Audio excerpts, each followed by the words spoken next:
अवंतीबाई लोधी भारत के प्रथम स्वतंत्रता संग्राम की सबसे साहसी, संगठित करने वाली और प्रेरक वीरांगनाओं में से एक थीं।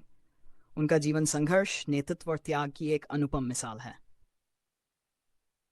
रानी अवंतीबाई का संक्षिप्त परिचय। जन्म और प्रारंभिक जीवन। जन्म लगभग 830 एन, स्थान मनखेड़ी गांव, मंडला जिला, मध्य प्रदेश। पिता मनकोट के जमींदार राव जियावन। रानी अवंतीबाई बचपन से ही घुड़सवारी, शस्त्र प्रयोग और नेतृत्व में निपुण थीं। विवाह और राज्य संचालन। विवाह रामगढ़, वर्तमान डिंडोरी, मध्य प्रदेश के राजा विक्रमादित्य सिंह से हुआ। पति के अस्वस्थ और फिर निधन के बाद राज्य की जिम्मेदारी रानी ने खुद संभाली। उन्हें प्रशासन को संभाला, सेना को मजबूत बनाया और जनता के कल्याण पर ध्यान दिया।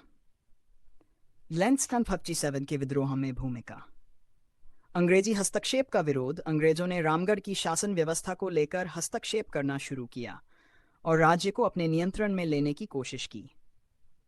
रानी अवंतीबाई ने इसका कड़ा विरोध किया। युद्ध की तैयारी। उन्होंने आसपास के राजाओं, आदिवासी वीरों और स्थानीय सेना नायकों को एकजुट किया, अपनी स्वयं की सेना तैयार की और अभियानों का नेतृत्व किया। रानी ने रामगढ़ किले को अंग्रेजों से छुड़ाया और कई युद्धों में उन्हें परास्त किया। नेतृत्व और साहस। वे स्वयं घोड़े पर सवार होकर युद्ध भूमि का नेतृत्व करती थीं। उनकी रणनीतियों ने अंग्रेजी अफसरों को कई बार चौंका दिया। मध्य भारत में विद्रोह को सशक्त करने में उनका बड़ा योगदान रहा।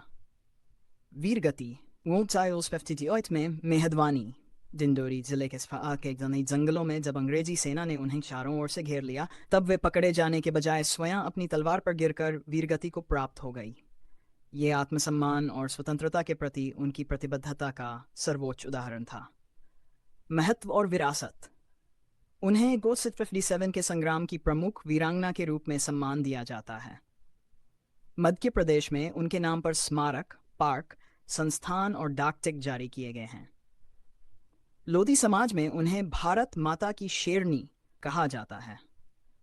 देश भर में उनकी गाथाएं लोकगीतों और कथाओं के रूप में आज भी जीवित हैं।